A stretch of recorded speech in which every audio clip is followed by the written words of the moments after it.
They thought that a defenseless girl was in front of them, but soon regretted their mistake.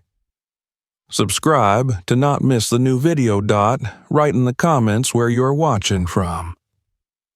The city lay under a thick shroud of night, its industrial district humming with the faint remnants of life. The scent of gasoline and asphalt mingled with the damp air, the distant echo of revving engines breaking the silence. Neon lights flickered above shuttered warehouses and empty streets, casting elongated shadows against the cracked pavement. A place where few ventured unless they had business to attend to, or trouble to find. A lone figure moved through the deserted streets, her footsteps barely audible against the hard ground.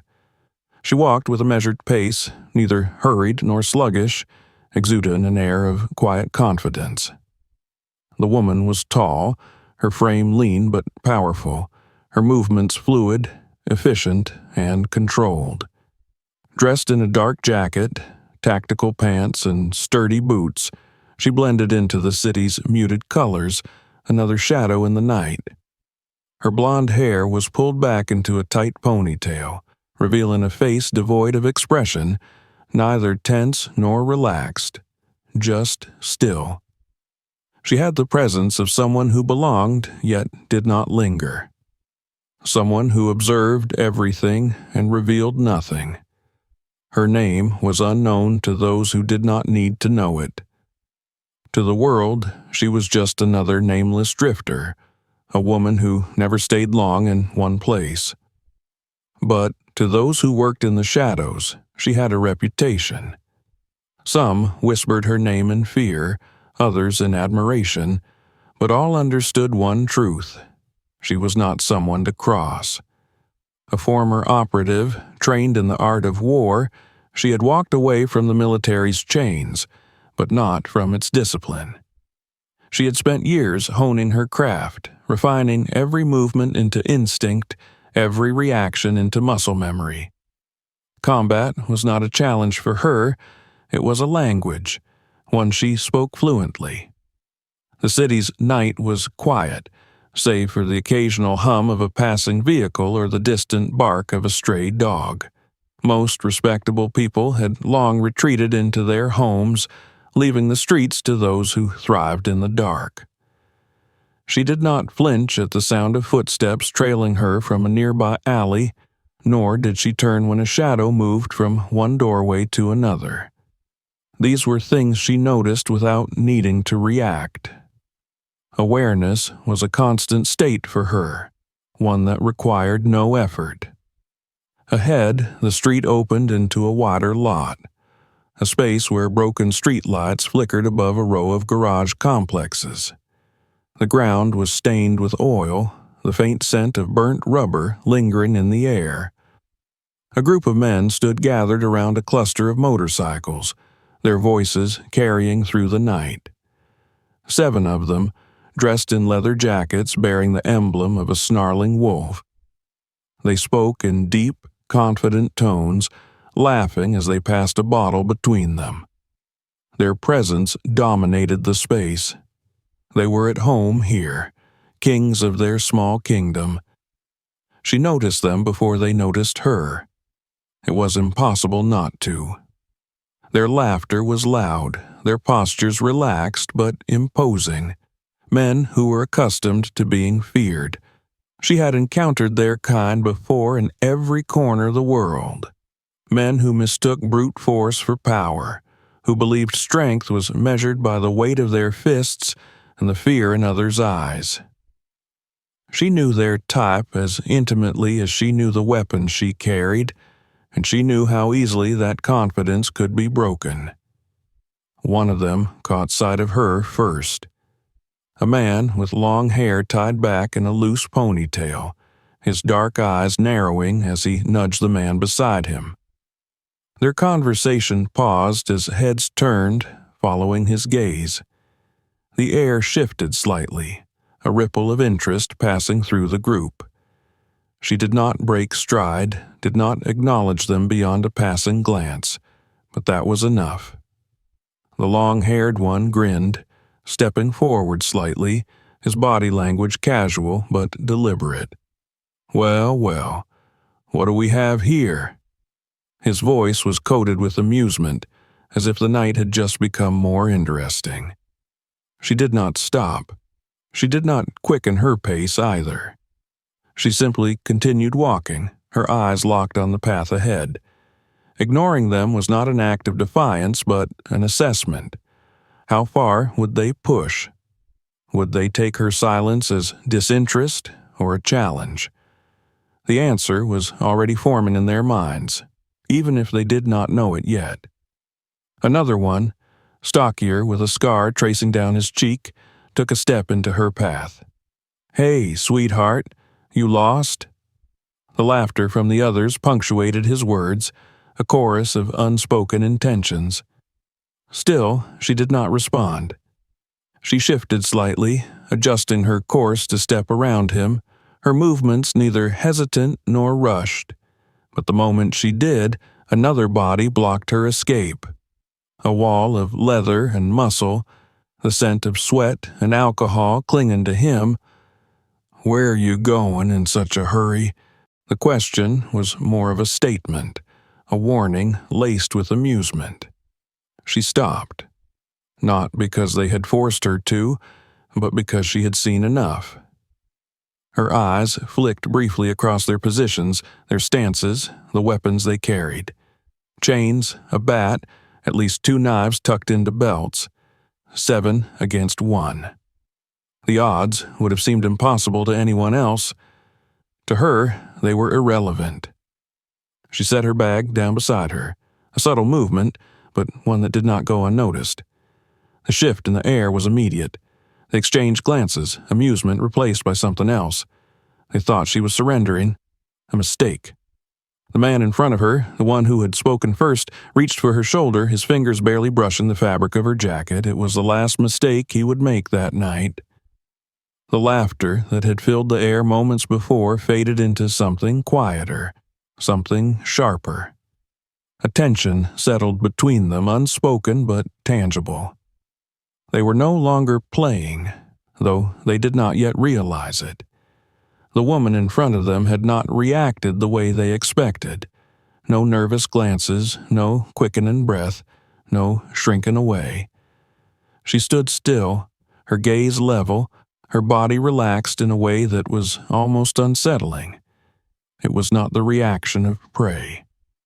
The man who had reached for her hesitated, his fingers still lingering in the air where her shoulder had been only a second before.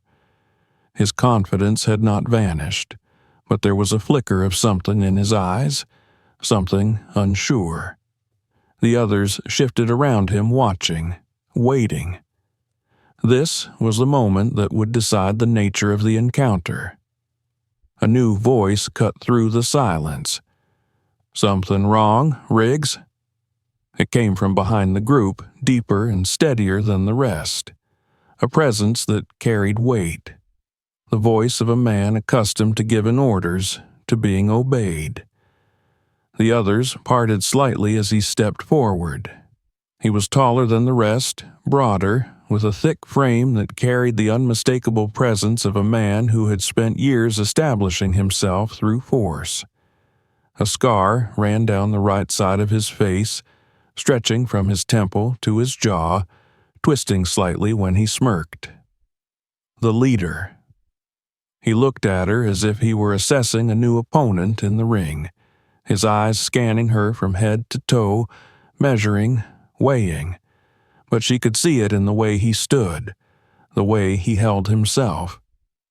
He was not just sizing her up. He was deciding what she was worth. "Well, well," he drawled, tilting his head slightly. "Not every day we get visitors in our little corner of the city." She said nothing. He let the silence stretch, his amusement growing when she did not flinch under his gaze. His men were watching now, waiting for the inevitable. They knew how this game played out. A stranger wandered into their domain, resisted just enough to make things interesting, then folded beneath the weight of numbers. It was a game they had played before. The leader stepped closer, closing the space between them. She did not move. "What's your name?" Still, she did not answer. The amusement in his eyes flickered just for a second. "Not much of a talker, huh?" He chuckled, glancing back at his men. "I like that. Gives a little mystery to the whole thing." He turned back to her, his smirk widening. "But I don't like rude guests. See, we like to know who's walking through our streets, especially at this time of night." He lifted a hand, slow and deliberate, as if daring her to stop him. She didn't. Not yet. His fingers brushed the collar of her jacket, a casual gesture, an assertion of dominance. And in that moment, she saw everything she needed to. He believed he had already won. It was in his posture, in the way his shoulders remained loose, in the confidence of his stance. He was not tense, not ready for a real fight. He had never considered that this encounter would be anything but another lesson to be taught. That was his mistake. She did not react immediately. Instead, she let the moment hang, let the others watch, let them settle further into their assumption of control. She had seen this pattern before, studied it in men like him. The type who ruled through fear, through intimidation, the type who never saw the fall coming. She exhaled, a quiet sound lost beneath the hum of the city. Then she moved. Not fast, not yet. Just a shift, a slight turn of her body. The kind of movement that should have been insignificant. But he felt it. His fingers had barely begun to tighten when her hand came up, wrapping around his wrist with a grip like steel. The change was immediate. The moment before had been a game, an exchange of words and glances. Now it was something else. The leader's smirk faltered just slightly, but it was there. A flicker of surprise, of confusion, of something he had not expected. Her grip tightened. His arm twisted at an angle it was not meant to move. A sharp sound cracked through the air. Not a break, not yet, but a warning. A threat carried not through words, but through the pressure against his bones. His men tensed. One of them took a half step forward, but the leader lifted his free hand slightly, a silent command to hold. He was still in control. He had to be. His smirk returned, but this time it was thinner, stretched tighter across his face. "Feisty," he muttered. She did not speak. She just twisted. It happened fast, too fast for him to react. One moment, his wrist was trapped in her grasp. The next, his entire arm was bent backward, his shoulder wrenched into a position it was never meant to reach. He grunted, the sound short and sharp, but he did not yell. Not yet. The others did not move. Not because they didn't want to, but because they were waiting, watching. This was not the moment they had expected, but they still believed it was temporary. They still believed he would take back control. He tried. He shifted his stance, bracing, preparing to pull free, but her grip did not loosen. If anything, it tightened.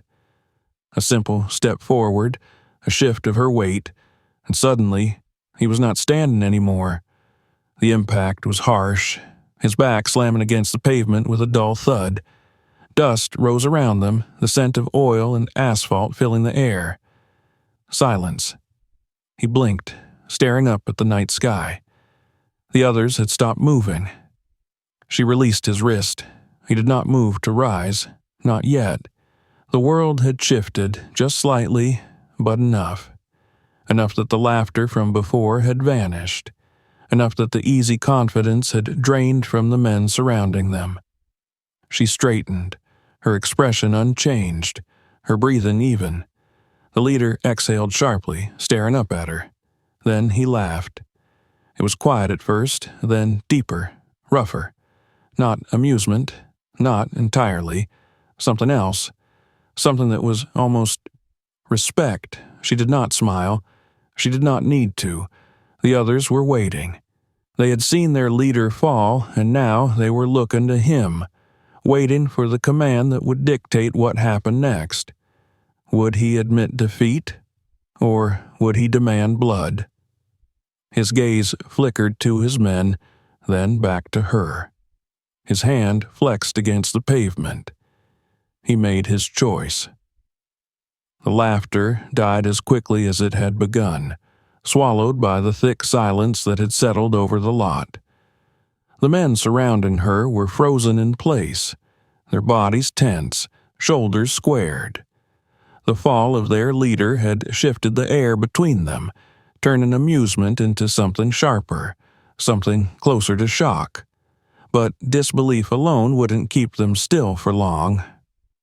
They were waiting for him to give the signal, for the moment where balance would be restored. He was still on the ground, his chest rising and falling in steady breaths. His smirk had vanished, replaced by something colder. Not anger, not yet. More like calculation. He had made a mistake. He knew it. He had underestimated her. That much was obvious. What was not obvious, however, was how he planned to react. His fingers flexed against the pavement, testing, adjusting, measuring the damage. The others were waiting. Their patience would not last forever. Slowly, he exhaled and shifted his weight, pushing himself upright. He did not rush. Rushing would be an admission of weakness, and he would not give her that.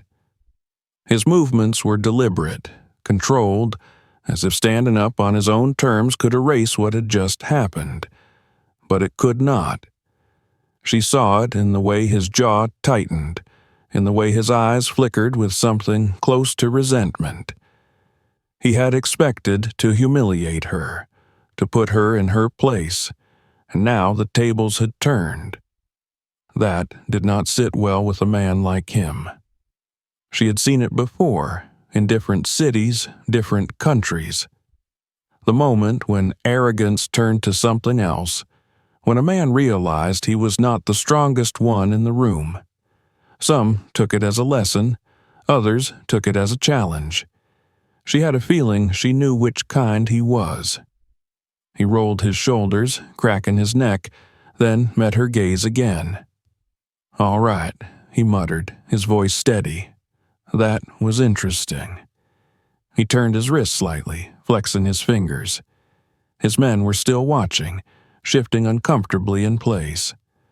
"I'll give you that," he continued. "Didn't see it coming. You're quicker than you look." It was not a compliment. It was an adjustment, a recalculation of the situation.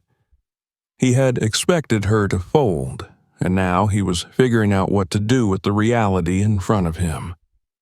One of the others, a lanky man with a chain wrapped around his fist, took a step forward, his eyes narrowing. "You want us to handle this, boss?" The leader's lips curled slightly, but he didn't respond immediately. He was still watching her, measuring her again, searching for an answer that had already been given. She had not stepped back. She had not moved at all. There was no apology in her stance, no hesitation. The fact that she had just put him on the ground in front of his own men did not seem to weigh on her in the slightest. She did not gloat. She did not provoke. She simply stood there, waiting for him to decide. A test, one he failed. His smirk returned, but it was thin now, stretched too tight across his face. A man who had spent years in control did not easily surrender it. "Yeah," he muttered, nodding once. "I think it's time she learned where she is." The moment the words left his mouth, they moved. The man with the chain lunged first, swinging his arm in a wide arc, the metal links flashing under the streetlights. It was a clumsy attack, driven by aggression rather than precision. She sidestepped smoothly, pivoting on the ball of her foot, and let the chain sail past her, striking nothing but air. Before he could recover, she moved in. Her elbow snapped forward, catching him in the ribs. The breath rushed out of him in a sharp grunt, his body folding instinctively around the pain. She did not give him time to recover. A quick, efficient movement. Her fingers closed around the chain, yanking it free from his grasp. The moment his grip loosened, she twisted, reversing the weapon in her hands. One fluid strike. The metal links coiled around his wrist, the momentum of his own failed attack turning against him. She pulled hard. He stumbled, his balance thrown, and she used it against him, driving her knee into his solar plexus. He collapsed, gasping, the chain rattling against the pavement as it slipped from his fingers. Another one was already moving. A heavier man, broad shoulders, thick arms. He wielded a bat, raising it high above his head in an attempt to bring it down in a crushing blow. She did not wait for it to descend. She stepped into his space before he could swing, her hands moving with practiced ease. A swift strike to the wrist, precise and deliberate, and his fingers spasmed. The bat slipped from his grip. Her other hand shot up, catching it mid-fall. She turned it in her grasp and struck. The wood connected with his stomach, the force sending him staggering back, his breath leaving him in a harsh wheeze. He did not fall, but the fight had already drained from his eyes. He was realizing, just as the first had, that this was not the kind of battle he had expected. But there were more, and they were learning. Two at once this time, one with a knife, the other with nothing but his fists. The one with the blade thought he had the advantage. He was wrong. He lunged, and she moved with him, her body turning just enough to avoid the strike. She felt the rush of air as the steel passed by her ribs, close, but not close enough. Before he could pull back, she caught his wrist, twisting sharply. The knife clattered to the ground. She did not stop there. A second motion, fluid and precise, and she wrenched his arm at an unnatural angle. A sharp cry escaped him as he was pulled forward, off balance, his body following where his arm led. The man with the fist tried to take advantage of the distraction. A mistake. She released the first man, letting him crumple to his knees, and turned in time to catch the second's attack. His punch was powerful but wild. She let it slide past her shoulder, stepped into his guard, and delivered a single sharp blow to the side of his jaw. His head snapped back. He hit the ground before he even realized what had happened. The remaining men hesitated. The leader, who had been watching the entire time, exhaled slowly. He had expected her to fold. Instead, 4 of his men lay on the ground, and she had not even broken a sweat. For the first time that night, she saw it. Doubt. It flickered in his eyes, subtle but undeniable. This was not what he had planned. And now he had a choice to make. The leader had not moved, had not spoken, but the shift in the air was undeniable. 4 of his men were down, groaning or gasping, some barely conscious. The rest hesitated. They had not expected this. They had expected a lesson, a game played on their terms, the kind of power they understood, strength in numbers, intimidation, control. But now their world tilted, and they did not know how to react. She stood before them, silent, composed, her breathing steady. No aggression, no gloating, no unnecessary movement. Just presence. And that unsettled them more than anything else. A fight was supposed to be chaotic, filled with shouts and curses, threats and rage. But she had not spoken a word. She had not hesitated. She had not given them the reaction they needed to ground themselves, to believe they still had the upper hand. And now, for the first time, they realized they might not. The leader exhaled slowly, as if releasing the last remnants of amusement from his lungs. His face was blank now, the easy arrogance gone, replaced by calculation. This was no longer about proving a point. This was about control, and he could feel it slipping from his grasp. But men like him did not accept that. He rolled his shoulders, stretching his fingers as he stepped forward, his boots scraping against the pavement. The others straightened at the movement, their eyes flicking between him and the woman who had dismantled half of them in mere seconds. They were waiting for his command, for him to tell them that this was still their fight, that this was still their night. And he would. He had no other choice. The bat she had taken from one of his men lay on the ground beside her, forgotten. The chain, too. She did not need them. She had never needed them. "All right," he muttered, tilting his head slightly. "Enough." A single word, but the men heard it for what it was. A signal, a decision. And so they moved. One of them rushed first, desperate to reclaim the moment, to prove, to himself, to the others, to their leader, that this was still their fight. He swung wildly, his fists clenching as he aimed for her ribs, her throat, anything he could reach. But she had already seen the attack before it even began. It was in his stance, in the way his weight shifted forward, in the way his breath hitched just slightly before he lunged. She sidestepped cleanly, his momentum carrying him past her. Before he could recover, she struck, one precise blow to the back of his knee, sending him sprawling forward. He hit the ground hard, his hands scraping against the pavement.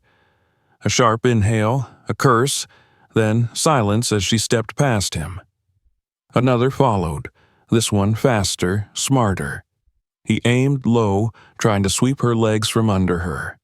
She jumped, barely a breath between her reaction and his attempt, her body twisting as she landed just behind him. Her arm shot out, catching him across the back of the neck. He staggered, gasping, his balance breaking. She pressed forward. A quick shift of her weight, a turn, and her elbow drove into his side. He crumpled. The others had stopped waiting. They attacked in pairs now, trying to overwhelm her, to pin her down, to take her speed away. It did not work. A knife flashed in the dark, a glint of metal catching the weak glow of the street lights. She saw the blade before it was even drawn, saw the way the man gripping it hesitated for just a fraction of a second before slashing forward. That hesitation cost him. She moved in, not away. One hand grabbed his wrist, twisting sharply. The knife clattered to the ground. A heartbeat later, she turned his own momentum against him, sending him crashing into the man beside him. The other staggered, but did not fall. He recovered faster than the rest. He was stronger, more trained. But it did not matter. He came at her, swinging, trying to grab her, to pin her arms. She let him get close. Then she struck. A quick, brutal knee to the ribs, a sharp blow to the sternum. His grip faltered. She stepped back just slightly, then twisted. One clean motion, a kick to the side of his head. He dropped. The fight should have ended there. It would have, if they had any sense left. But pride was louder than reason, and the leader was still standing. So they kept coming. The next few moments were a blur of movement, a rhythm she knew intimately. She flowed through them like water, shifting, striking, evading. Every attack they threw at her was countered before it could land. Every desperate swing turned against them. One by one, they fell. And then, finally, the lot was still. The only ones left standing were her and him. The leader did not move. His men lay sprawled around them, groaning, coughing, trying and failing to push themselves up. The bat was still where she had left it. The knife, too. She had not drawn a single weapon. She had not needed to. The leader exhaled through his nose. Then, at last, he spoke. "You should be dead." His voice was flat, not disbelief, not anger, just fact. She did not answer. He flexed his hands, glancing down at his men. A muscle twitched in his jaw, then he nodded. "All right," he muttered. A decision made. He lunged. The moment his body tensed, she knew. The weight shift, the tightening of his stance, the slight movement of his shoulder before his muscles fully committed. She had seen it all before. A telegraphed attack, not reckless but desperate. He had no choice now. His men were broken, scattered around them in a heap of groans and shallow breaths, their confidence shattered along with their bodies. He was the last one standing. If he did not fight, if he did not at least try to reclaim his dominance, then he had no control left, and men like him did not survive without control.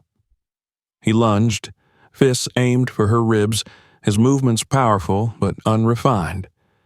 He wanted to end this quickly, to overwhelm her, to make her fold beneath his sheer strength. But brute force was only effective against someone who didn't know how to break it. She shifted, weaving through his attack with practiced ease, stepping just outside his reach. His knuckles grazed the edge of her jacket, but it was not enough. She felt the wind of his momentum, but not the impact. He had expected resistance, the satisfying collision of bone against flesh, the feeling of dominance reestablished. But there was nothing. And that was worse. Before he could adjust, she moved. A quick strike to his ribs, precise and controlled, the kind that stole breath without causing panic. A warning, a reminder that she was still here, still calculating. He grunted but did not stop. His next attack came even faster, anger turning his strikes into something wilder. A left hook, a knee aimed for her stomach. She dodged both, stepping into his space rather than away from it, making his reach useless. The closer she was, the less time he had to adjust. His knee barely retracted before she capitalized. She caught his arm mid-swing, twisting at the elbow, forcing his body to follow the unnatural angle. His balance wavered, and that was all she needed. A sharp, downward pull, and suddenly he was no longer in control of his own footing. He stumbled. Not much, just a shift of weight, but for a man like him, it was everything. She drove her palm into his chest, using his own loss of balance against him. His feet dragged against the pavement as he staggered back, his breath coming faster now. He was starting to understand. Survival was no longer about dominance. It was about not losing completely. He exhaled sharply, rolling his shoulders, adjusting his stance. He was watching her differently now, not with arrogance, not even with the simmering anger he had shown before. He was thinking. He was realizing that this was not a fight he could win through brute force alone. Good. It would make this easier. His next attack was different. Less aggression, more calculation. He faked a swing to her right, only to pivot and aim lower, hoping to catch her mid-step. She blocked it easily, but the intent was clear. He was trying to slow her down, to wear her out. She let him try. He moved again, another feint, this time leading into a shoulder check. It connected, just barely, pushing her back a step. But it was not enough. She recovered instantly, her feet steady, her breathing unchanged. His wasn't. The weight of his previous fights, the exertion of commanding his men, the mounting frustration, it was all catching up to him. She could see it in the way his shoulders lifted just a little too much when he inhaled, in the slight delay between his movements, in the way sweat glistened at his temple. He knew it too. She did not give him time to think, a swift, decisive motion. She stepped into his guard, cutting off his space, her hands moving with brutal efficiency. An elbow to the jaw, a palm strike to the sternum. His head snapped back, his breath leaving him in a sharp exhale. He stumbled. This time he did not recover as quickly. His balance wavered for just a moment, but that was all she needed.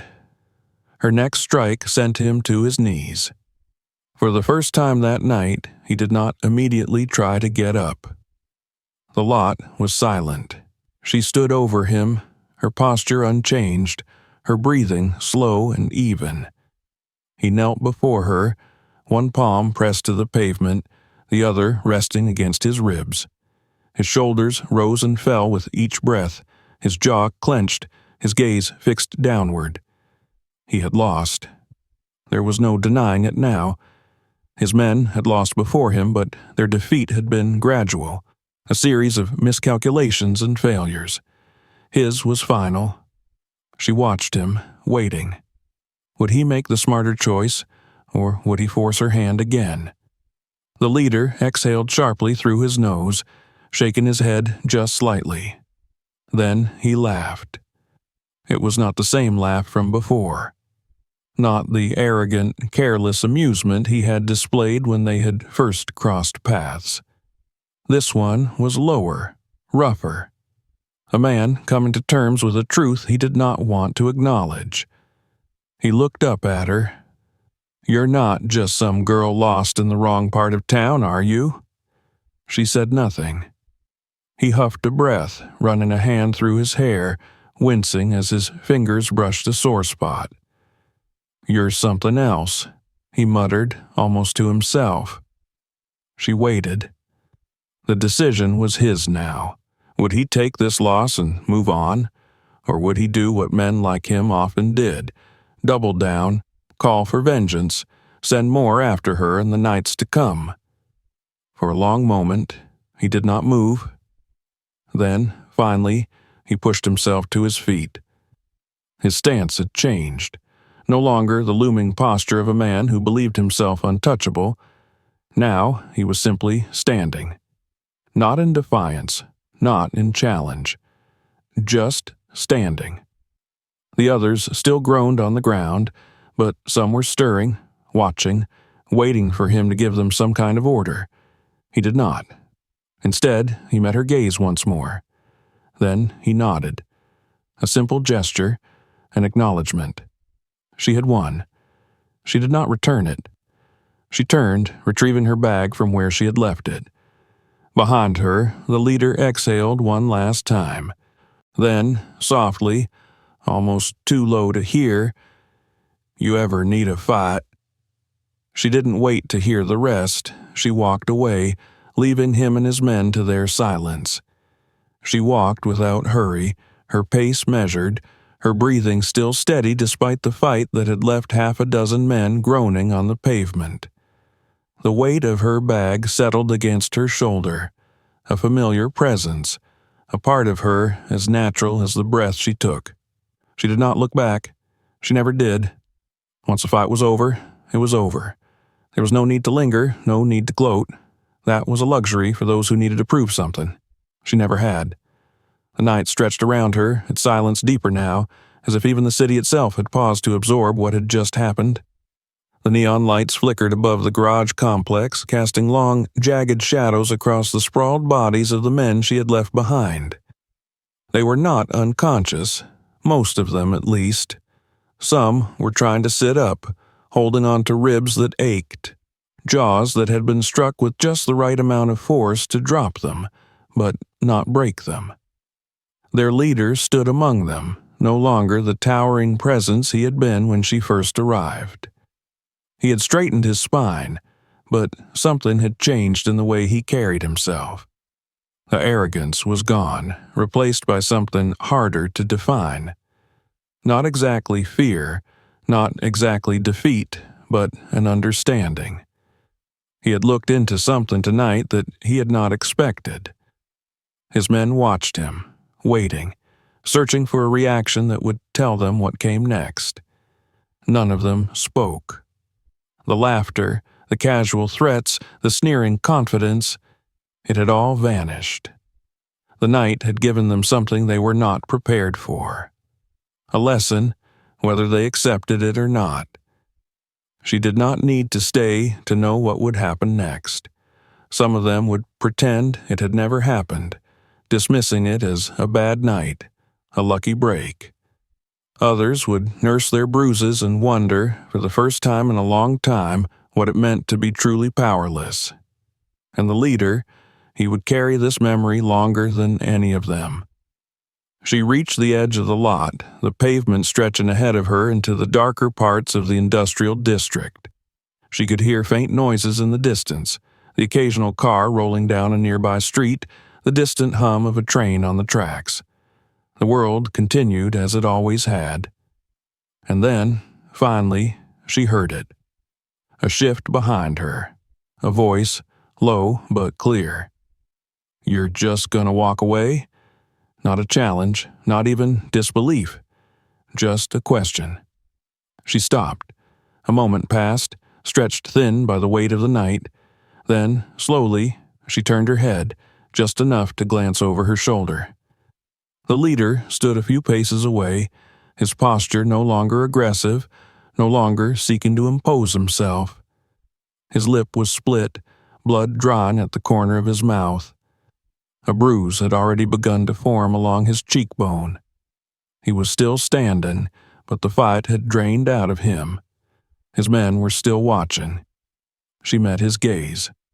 There was no hostility in it now, no challenge, no demand for another round. If anything, there was something else, something heavier. He wasn't used to losing. He wasn't used to being the one left on the ground while someone else walked away. But he had also seen what she was, what she could do. And that meant something. "You could have done worse," he muttered, wiping the blood from his lip. "To me, to them." She didn't answer. He exhaled, shaking his head slightly. A dry chuckle left him, low and rough. "Yeah, I get it." She held his gaze for a moment longer, then turned away again. As she stepped back into the night, she heard him speak one last time. "See you around." It wasn't a threat, it wasn't a promise, just an understanding. She didn't look back. She disappeared into the dark, the sound of his men stirring behind her, the only thing left of the fight that had come and gone. The city swallowed her steps, and soon the night carried on as if nothing had happened at all. The bar was dimly lit, the air thick with the scent of stale beer, cigarette smoke, and the faintest trace of old leather. The neon sign outside flickered intermittently, casting pale red light through the dust-streaked windows. Inside, the patrons spoke in low voices, the clinking of glasses and muffled laughter punctuating the steady hum of background music. It was the kind of place where no one asked questions, where people drank to forget, to kill time, to escape. In one of the darker corners, away from the bar, a group of men sat slumped in silence. Their bodies ached, bruises forming in dark blotches across skin that had known violence, but not like this. The night had been supposed to end differently. It was supposed to be like any other, filled with the familiar rhythm of intimidation, of easy victories, of dominance reinforced.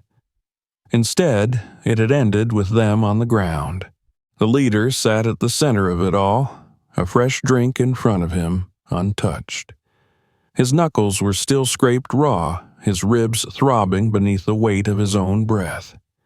He could still feel the moment it had all shifted, the exact second when he had realized that everything he had known about fighting, about control, had been wrong.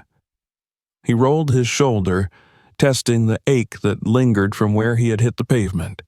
The others watched him, waiting. Not for orders, not for commands, just waiting to see what came next. No one spoke about her. They didn't need to. She was there in the silence, and the tension hanging over them, and the bruises they carried like reminders carved into their flesh. Her presence had not left with her. It sat with them, unseen but undeniable. One of them shifted uncomfortably, exhaling sharply as he pressed a hand to his ribs.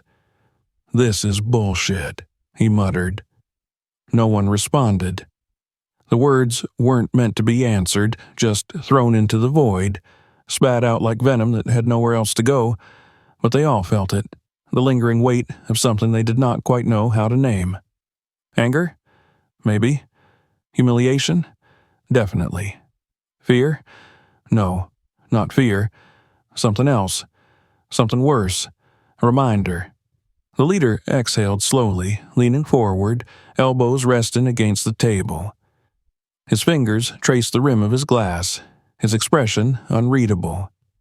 His men watched him carefully, waiting for him to say something, to give them something to hold on to, a reason, an excuse, a way to twist what had happened into something they could understand.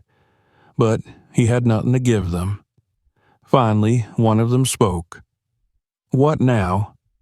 It was a simple question, a necessary one. The leader considered it, his fingers tightening just slightly against the glass. What now? Did they track her down? Take another shot? Did they let it go? Bury the night in the past? Pretend it had never happened? The choices sat in front of him like a row of broken teeth. He could still feel the way she had looked at him, not with contempt, not with pity, but with something colder, indifference. She had not seen them as a threat, not then, not now. That should have made him angry. Instead, it just made him tired. He exhaled sharply, shaking his head. Nothing.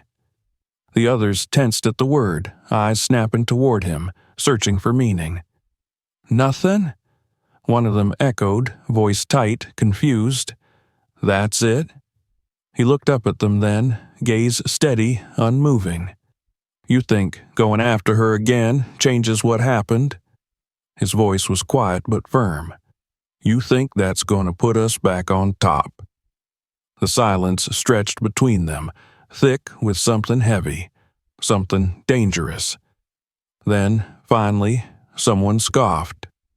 Shit, the man muttered, dragging a hand down his face.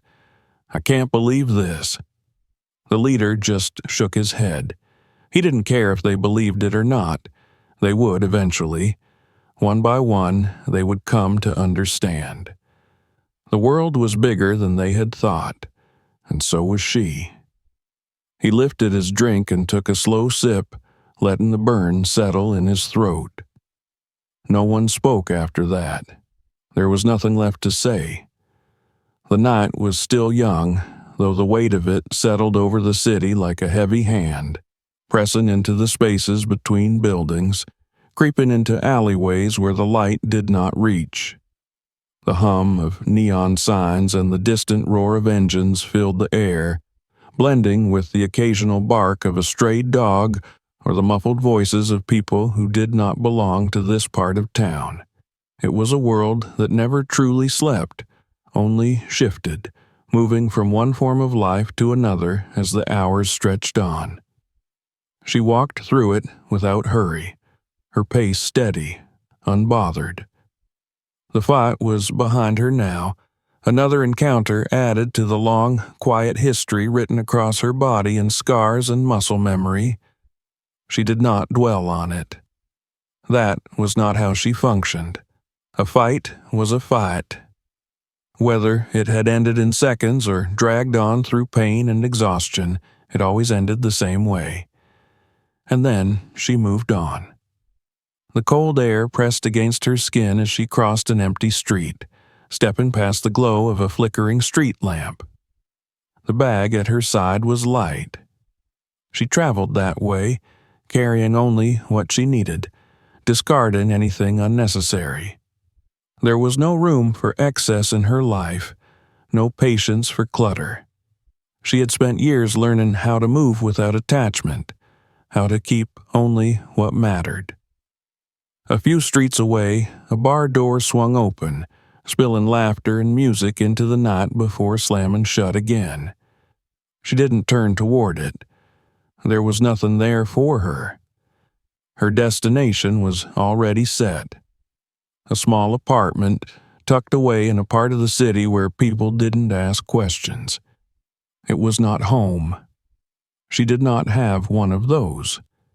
But it was where she kept her things, where she allowed herself to rest when there was time for it. It was temporary. Everything was. She reached the building without issue, stepping into the dimly lit stairwell and making her way up the worn concrete steps. The door at the end of the hall was unmarked, indistinguishable from the others. She unlocked it with precise movements, stepping inside without hesitation. The space was sparse.